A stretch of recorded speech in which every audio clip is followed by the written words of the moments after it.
Alright, so the fifth statement is the one we need to do. Adrian Andrews already knew from the very beginning that Juan Carita was dead. Now we refute this with the wine glass, apparently.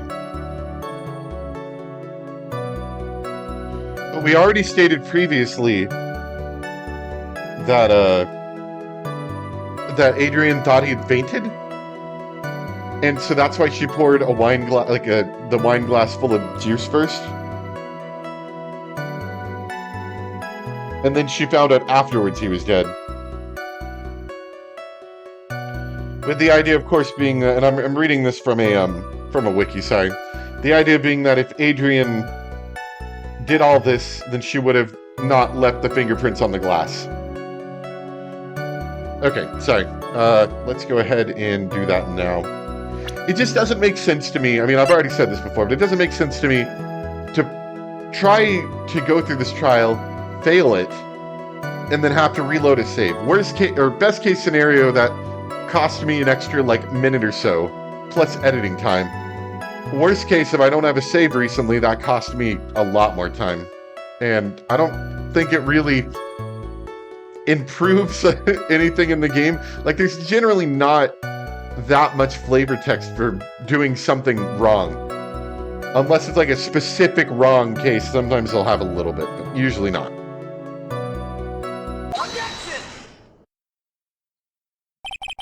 Thank you so much for taking the time to testify, Mr. D. Killer. What is the meaning of that attitude? When Adrian Andrews entered the victim's room, your client had no idea that Juan Carita had been murdered. But how? How do you know that? From this wine glass, Your Honor. The glass?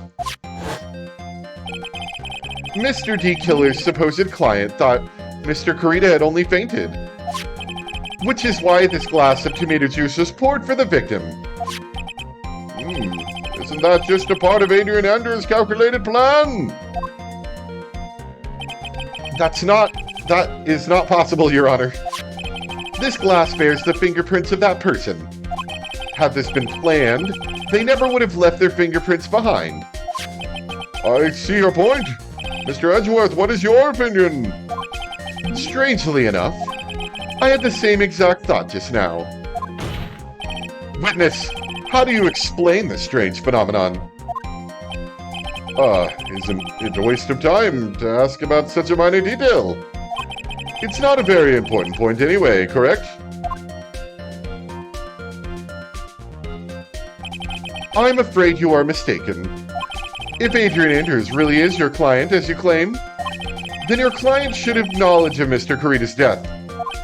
If not, then that can only mean that Adrian Andrews was never your client at all. You can see the shock and awe on the radio's face. How strange. Yes? Why is it that the attorney has yet to raise an objection at this absurd situation? Phoenix, if D. Killer figures out what we're up to, we're in real trouble. Yeah, I know. Mr. Edgeworth. Jeez, this. I can see why people like this trial. It's a lot of back and forth. I'm surprised. You know you can't say things like that without any evidence. Sorry. Well, that was an awfully weak objection for the two of you. Anyway, I am positive there was a contradiction in that testimony. The prosecution requests further testimony concerning when the request was taken. Very well. Right now I have to buy us more time. While we wait for the items D. Killer left behind to get here. I just know that the very outcome of this trial lies with those items.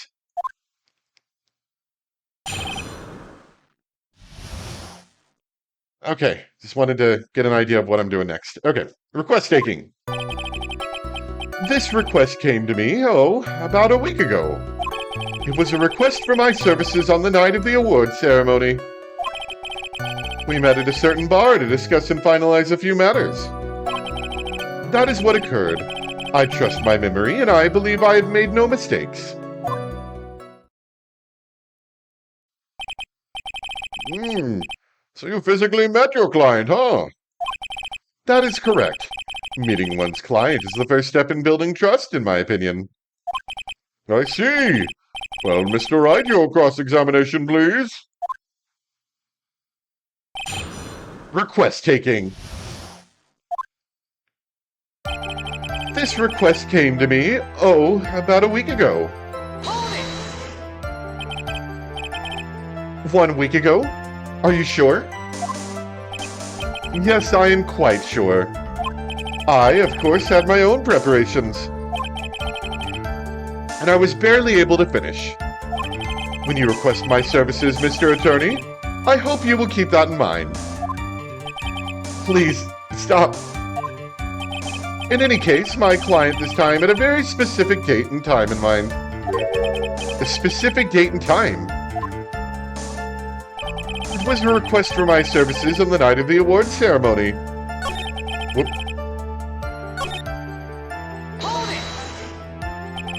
Did you ask why on that specific night?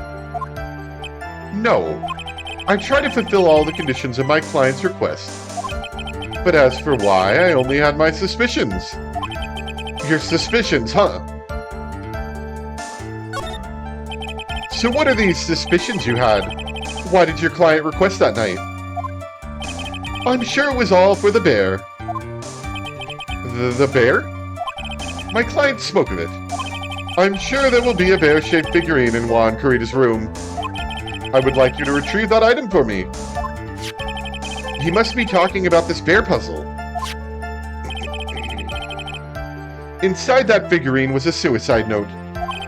Naturally, the victim brought it with him to his hotel room. He was planning to publicly disclose its contents at the press conference after all. That is correct. And if I had not done the job that night, I would not have known where that bear figurine was. I see. Well, Mr. Wright, was the testimony just now of any importance? Let's see. So apparently, this isn't the, Here, can I save here? Okay, good. We're gonna save here, because I don't know if this is gonna be important or not. This isn't the statement I'm supposed to press on specifically. So I want to say it's important and see if I get in trouble for that. It was very important. The testimony just now has made one thing clear, and that is... the client knew the secret of the bear figurine. Huh? Why is everyone so quiet? Mr. Wright, I think all of us already knew that. Oh, really? Witness, please continue with your testimony. Okay, good. That one doesn't count against me. This is the line that we're supposed to press further on, and that's going to move us forward. Let's press on this, though, because I want to see what it says. So your client was Adrian Andrews. That is correct. Well, he says the two of them met. But if they did, then there shouldn't be anything wrong with D. Killer's testimony. Well, there doesn't seem to be anything strange this time around. You have to draw more information from him, but you can't draw his suspicion. If you can do that, you should be able to find a flaw in his testimony somewhere. Talk about a delicate balance. Okay. This one right here. So you physically met Adrian Andrews, right? Of course I did. What was that? What was with the brief pause? Witness, I would like for you to give us a few more details. I always meet my clients as a matter of principle. I've never taken a request by telephone or mail. And why is that? That's because I value the trust between a client and myself above all else. And the only way to establish that is to speak to the client while looking them in the eye. Well, Mr. Wright, was the testimony just now of any importance? So that's not important. Why he meets his clients is not important. And that wasn't the point. Witness, please stop sidestepping my questions. What do you mean by that? My question was, did you really meet Adrian Andrews in person? I've already told you, Mr. Wright. I did. It was only through talking with him face to face, that I began to trust him. That's when I thought, I can trust this person as a client. It's true what they say about talking face to face. Well, Mr. Wright, was the testimony just now of any importance? Now that was very important. If I just heard what I think I heard just now, then I think I've got him. Your Honor, I believe the testimony just now was of the utmost importance. Huh? Really? If that's the case, witness, please include the statement just now in your testimony. Very well. From the moment I saw him, I thought I can trust this person as a client. Okay, so we need to present something here, but let me press this and see what it says. But as we know, that was not how it turned out, correct? What do you mean? Adrian Andrews turned out to be a client who couldn't stick to the rules, right? Well, yes. I suppose you are correct. So I would like to check one last time. Are you sure your testimony is accurate? Yep, okay. So we present here Adrian Andrews' profile, with the idea being that Adrian Andrews is a she and not in fact a he. I guess. Oh. I like how John Doe and then D Killer is like... He's very scary because he's got like blood red on his face. Anyway, let's present this. Objection!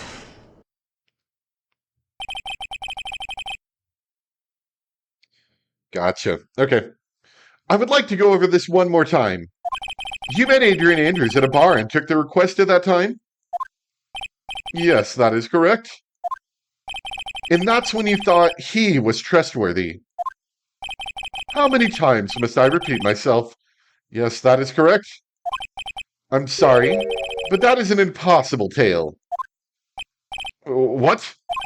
Shelley D. Killer. You've never met the real Adrian Andrews. Why would you say that? Because you made one very big slip-up. About her. So what is the issue? I like the idea that you can hear... I guess that would be like a gasp, maybe? That you could hear his surprise in his voice. So I was thinking it was more like, how could you think Adrian Andrews was a man? But it's more that he never met Adrian Andrews, and he knows only of the name. Which sounds like a man's name. I guess, potentially. I guess it could be a man's name. Anyway. What did you say just now? About her? If you had ever met Adrian Andrews in person, one look would have told you that she is a woman. Oh! So the radio explodes when it gets surprised. Order! Order in the court! Mr. Wright, what is the meaning of this? This witness testified to the following. That he always meets face-to-face with his clients when taking their request. But he's never met Adrian Andrews in person. Yes, Your Honor. That is exactly the point. That means Mr. D. Killer's client could not have been Miss Adrian Andrews. It's sweaty. Ugh. Mr. Edgeworth, I understand your logic on this one. However, why would the assassin make such a basic mistake? I believe it is to do with her name, Your Honor. Her name? Yes, Adrian Andrews is, without a doubt, a very androgynous name. That's how they say yeah. Yes, I see. Unluckily for Mr. D. Killer, the entire time he was on the stand, no one had stated Adrian Andrews' gender. And so he simply picked the wrong gender to go with. What? What is going on? Shelley D. Killer! This court demands an explanation! I think somehow I must have mixed up this client with another. So does that mean you remember something different now? Yes, of course. Please, if you would all allow me to testify once more. I know he's just going to spit out more lies. Very well, but this time please give us the truth and nothing but the truth. He's an assassin. Can we really trust him? Anyway. Yes, now I remember. I took that request by mail. There have been times when I took a job without having to meet my client. The request was for the murder of Juan Carita, and 2 or 3 other small things. When I saw the name at the end of the letter, I thought my client to be a man. That's rather strange, considering you never take any by mail. Okay, so you took this job through a letter. He didn't mention anything about a letter in his earlier testimony, which means he's definitely lying. Be careful, Phoenix. If you break the assassin's testimony completely, it's over for us. I know. I can't make him suspicious, but I think we're okay. Like, we can do this. As long as he's standing there across from me, no matter how strong of a punch I throw, he'll counter it.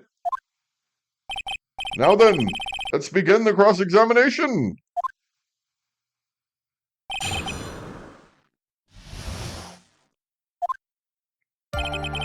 Yes, now I remember. I took that request by mail. But didn't you just say that you always meet your clients? Yes, I suppose I did say that. However, there are some clients for whom a meeting is simply not possible. But didn't you meet your client this time? No, I did not. Oh, come now. Let's stop with this game of cat and mouse. Using your silkiest voice is not going to work on me. Alright then, just cough it up and confess. Mr. Wright, you can't badger a witness with such harsh words. You're a lawyer, so behave like one and present evidence instead of mindlessly yelling. Now then, do you have any proof that Mr. D. Killer met with his client? I don't believe I do. This isn't the statement we need to press on anyway. I'm sorry, Your Honor. Unfortunately, I don't have any proof. I see. Then your line of questioning was just another waste of time. Sadly for us, Your Honor, that is the nature of right and wrong. Edgeworth, you make the funniest of jokes. There have been times when I took a job without having met my client. And why could you not meet certain clients? Recently, I have been receiving more requests. If I met each and every client, I would lose some nice business opportunities. Nice business opportunities? On top of which, the times have changed. It is now the age of information and computers, correct? Well, I have joined the times, and I now take requests via electronic mail. Electronic mail? Do you have to mail that in a special insulated envelope? I'm very old, as you can see. I'm very sorry. I despise the shortening of words. What I meant by electronic mail is what is commonly referred to as email. Email? Is that like electronic mail? In a contrast of mimicry, the judge would be to parrot hands down. Anyway, so you took this job without having met your client and... Okay, so this is the statement we actually have to press on. I'm going to skip this one for now because it's, we'll end up missing whatever dialogue comes after this. When I saw the name at the end of the letter, I thought my client to be a man. So you're saying that you never saw your client's face? Not even once? I did, once. It was when I went to give my client the figurine. Yes, I see. But Miss Andrews was wearing a mask at the time. A mask? The nickel samurai mask, I'm guessing. Mr. Wright, what do you have to say about this? Do you have any problems with this piece of testimony? No objections. think I can pull something out of what he said. But it would be real bad if I did something that made him mad over something trivial. There are no problems with the testimony, Your Honor. We've pretty much reached the end of our rope here. Huh? Seems like we're still okay to me. And that's exactly what's so bad. At the rate we're going, we'll end up completely destroying D Killer's lie. If we do that, you already know how serious of a situation that will put us in. Oh yeah. All I can do now is pray that those items reach us in time. You know? The items. Let's see. Okay. Sorry. It's on my phone and the phone keeps turning off, so... Third statement. We need to press on here. Okay. Gotcha. 2 or 3 other things? Yes. And what were these other things? A few other things that have nothing to do with this case. What should I do? Should I let it slide with that? It'd be really bad if I pushed his buttons the wrong way and he got mad. Nah. Keep going. Whether or not they're related to this case is for the court to decide. Mr. Attorney. Yes? Everything I've said from the beginning has been nothing but beneficial to your client. Which is why I wonder, what is pushing you to continue with this cross-examination? Could it be that you are planning to betray your own client? I smell the stench of a backstabber. And should you turn out to be one? Wait. Uh-oh. This is looking really bad. I shouldn't press my luck. Alright, I have to think. Is this worth pursuing? Okay, so apparently we do have to press further. Even though that seems like a bad idea, but whatever. Witness, this is a very important matter. Please cooperate and tell us what these other jobs your client requested were. If it's truly that important, I suppose I don't have much of a choice. The bear figurine. The bear figurine. After the assassination of the target, I was to find that figurine. I was told that this job was just as important as the actual killing. And where was that figurine? It was inside Mr. Kurita's suitcase. And then, what did you do next? I handed it over to my client right away. You gave it to your client? Interesting. This information certainly sounds important to me. Witness, please include what you just stated in your testimony. As you wish. One of these was to find the bear figurine and give it to Adrian Andrews. I found this figurine at Mr. Ingard's mansion. If you gave it to Miss Andrews, then what was it doing there? I was waiting for her there. That was also part of the plan to frame Mr. Ingard, I'm sure. That makes a lot of sense. Well, Mr. Wright, do you have any problems with this piece of testimony? So, I believe I can say there's a contradiction here. So D. Killer says he gave the figurine to Miss Andrews. But I know somewhere in that statement there's a contradiction. And yet, I know that if I present something trivial here, he will cut the connection on his end. If you want to make a strong point, Phoenix, you have to present strong evidence. She's right. So now what, Dr. Wright? Yeah, let's present some evidence. Witness, let's go over this one more time. You gave Miss Andrews the bear figurine, and she told you to take the bear and wait for her at the Ingard mansion. Is that correct? Yes. Where are you going with this? Well, I think maybe you might have remembered a few things incorrectly. What? This is a battle of wits. I can't let up on him. I don't think it's possible for Miss Andrews to have been the recipient of this bear. Okay, so there's 2 options. One would be the bear figurine itself. Or we could alternatively go with the suicide note. Take that! Shelly D. Killer. If you'd really given the bear to Miss Andrews, then this item should not have been inside it. This item? I see where you're going. Yep, that's where I'm going. Where's everyone going? Do I need to pack a suitcase? Your Honor, please think back to Miss Andrews' testimony. And I was going to burn it, for her sake. If even for a single minute, this bear had actually been in Miss Andrews' hands, I'm sure she would have taken the suicide note out and burned it.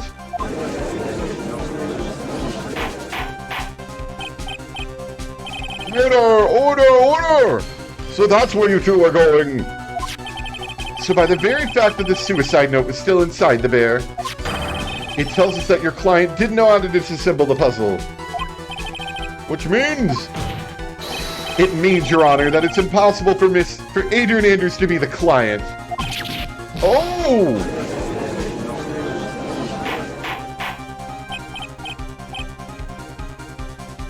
Order! Ugh. Mr. Phoenix Wright. I'm sure I mentioned this before. How I hate traitors above all else. I think your cross-examination has clearly demonstrated something to me. You must wish to break your end of our agreement. No, that's enough. If that is your intention, then there's only one thing for me to do. Wait, please. Gentlemen, ladies, please excuse me. I have a matter that I must attend to. No, please. Not that. Please wait.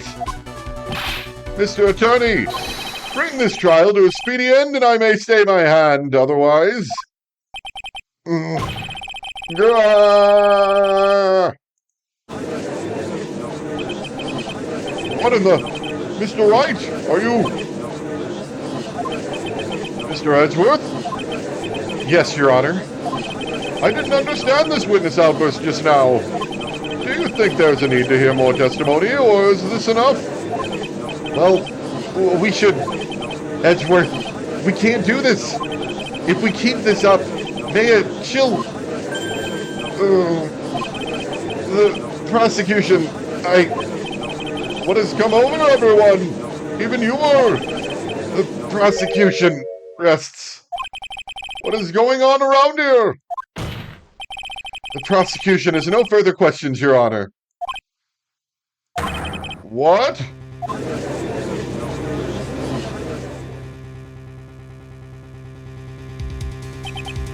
Oh, never thought I'd see the day. This is a most unusual situation. If the prosecution rests with no further questions, then the prosecution has failed to uphold its stance. If that is the case, then, even though I am reluctant, I must believe that Mr. D. Killer's testimony is accurate. That would mean that Shelley D. Killer's client is Adrian Andrews.